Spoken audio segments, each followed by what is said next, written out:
Vascaíno do Cerrado. Fala galera vascaína, eu sou o Thiago Fontes, falo direto de Brasília, Distrito Federal, trazendo mais um vídeo para o canal nessa segunda-feira.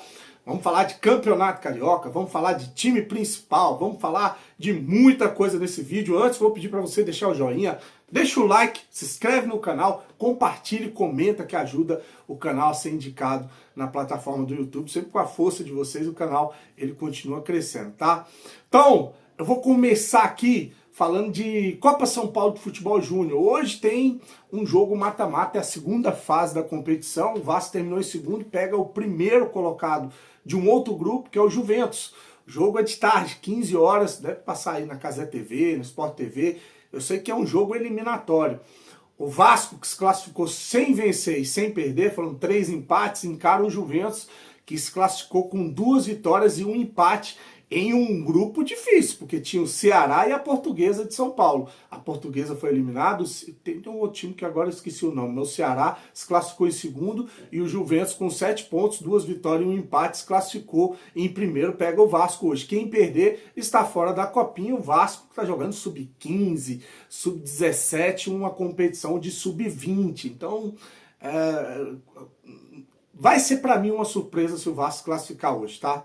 Essa é a realidade, porque os jogadores que eram para estar disputando essa copinha estão jogando o Campeonato Carioca. Você viu lá o GB, Paulinho, JP, enfim, a galera, o Lincoln, né, Luiz Gustavo, todos estão ali disputando o Campeonato Carioca. Falando em Campeonato Carioca, os 4 times tidos como grandes do Rio de Janeiro não venceram na primeira fase, não venceram na primeira rodada. Fluminense e Flamengo perderam, mas não estão jogando com o time titular, abriram mão nesse início de temporada e nem com o time reserva. Estão jogando ali com um catado seria uma terceira opção, onde você mescla o time que era para estar jogando a Copinha Sub-20 com os jogadores que estão voltando de empréstimo e que sequer vão fazer parte dos planos para 2025.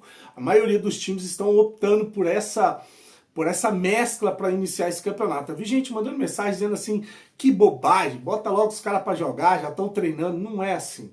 Estão fazendo uma pré-temporada, você volta de férias, tem exame, tem um monte de coisa que você tem que fazer, procedimentos, inclusive de readaptação física, porque senão, se você já coloca para jogar agora, você vai ter muito problema com lesão e desfalques durante a temporada. Então, no início de uma pré-temporada, inclusive o Vasco jogou ontem, o time principal, um jogo treino, vou falar daqui a pouco, mas antes, só para deixar claro, então, por que não dá para você jogar com o time principal agora? Tem que terminar aí os exames, né? Tem que terminar a preparação física principal e estarem aptos para voltar. Eu tinha até falado aqui que o Vasco deve jogar aí a 4ª rodada lá em Manaus, com o time titular, o time principal, mas eu falei que talvez, por causa da chamada do Coutinho, mas pelas contas que estão fazendo, até em Manaus deve ser esse time alternativo, o que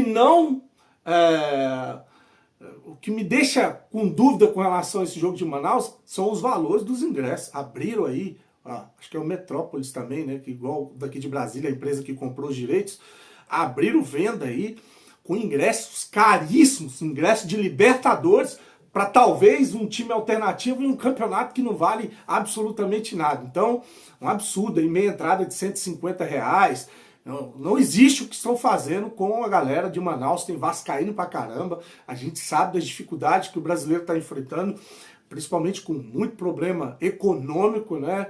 Então, a sacanagem que estão fazendo com relação a ingressos lá em Manaus. Mas voltando para o Campeonato Carioca, o Botafogo estreou com derrota em casa. Newton Santos encarou um time que estava estreando no Campeonato Carioca, que é o Maricá, e venceu por 2-1. O Maricá venceu o Botafogo. O Vasco em casa empatou com o Nova Iguaçu 1-1.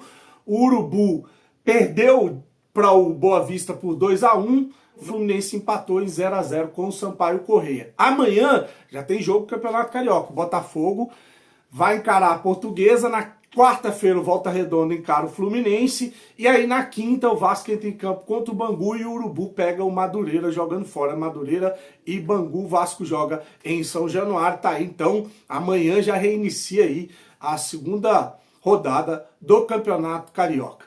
Agora vamos falar do time principal do Vasco, que fez um jogo treino ontem e venceu por 7-0 um time chamado Porto Real. Tá? Aí o que me interessa nisso não é nem o placar, nem o time que o Vasco enfrentou. Para mim, por isso que eu não coloquei em capa Vasco goleada em jogo treino, não. Nem o Vasco venceu, o que importa para mim, de novo, não é o placar e nem o adversário. O importante para mim desse jogo treino é o esboço do time titular do Carille, que era a curiosidade do vascaíno, e algumas coisas aí surpreenderam nessa escalação do Carille.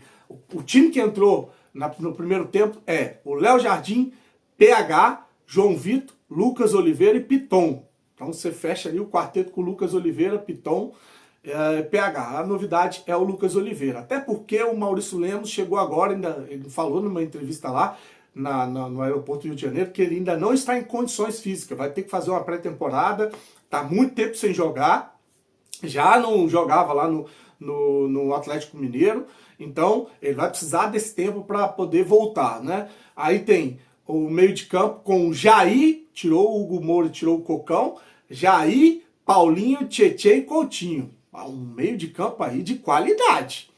Jogadores que sabem jogar com a bola no pé, que tem um bom passe, visão de jogo. Gostei desse meio de campo. Apesar de que a gente perde com a marcação. A gente perde com pegada. Não vejo isso no Jair, não vejo no Tietê, não vejo no Piton, nem no Coutinho. Talvez o Paulinho, um jogador de mais correria. Mas, assim, falando em qualidade, meio de campo de qualidade escalou aí. Jair, Paulinho, Tietê e Coutinho. Né? Agora, se você vai enfrentar um adversário difícil, eu acho difícil ele botar esse meio de campo sem ter ali um Hugo Moura, sem ter um jogador de mais marcação. E no ataque, Alex Teixeira, surpresa, né? E o Verratti, ele falou na coletiva que talvez ia manter alguma coisa da estrutura do técnico, do improvisado Felipe no final do Campeonato Brasileiro. E o Alex Teixeira é esse resquício da escalação do Felipe, né? Você teve o Coutinho mais adiantado com o Alex Teixeira sendo ali o segundo homem no ataque, jogando ali pelo lado esquerdo. Então tá aí a escalação no primeiro tempo. No segundo tempo, ele colocou um time totalmente diferente, é o Daniel Fusato, Puma, Souza de zagueiro junto com o Capasso, e o Lucas Freitas, que é o outro zagueiro, que não sabe se jogou de zagueiro ou se jogou de lateral esquerdo. Aí vem o meio de campo com 6 jogadores. Hugo Moura, Cocão, Esforza, Jean David, Domingues e Payet.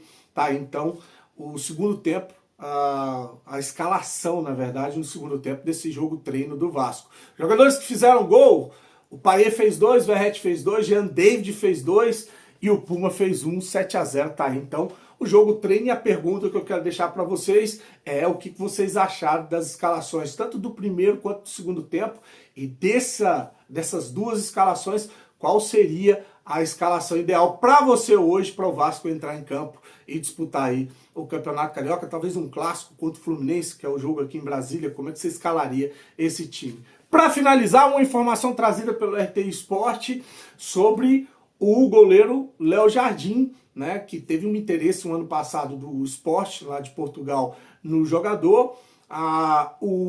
As negociações elas não avançaram, na matéria diz que o Vasco não quis abrir mão de um goleiro titular.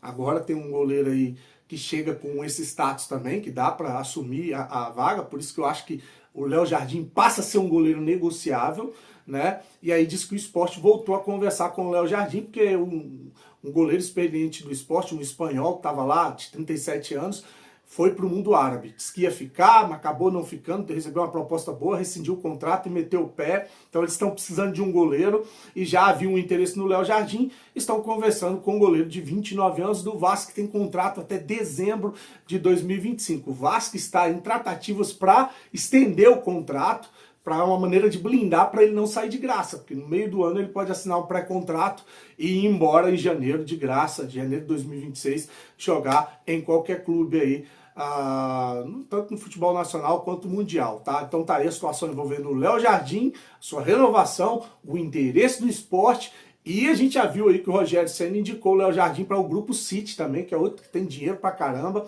para ele jogar no Bahia. Então, interessados no Léo Jardim e essa situação de renovação que ainda não andou, mas que estão aí conversando para que ela aconteça.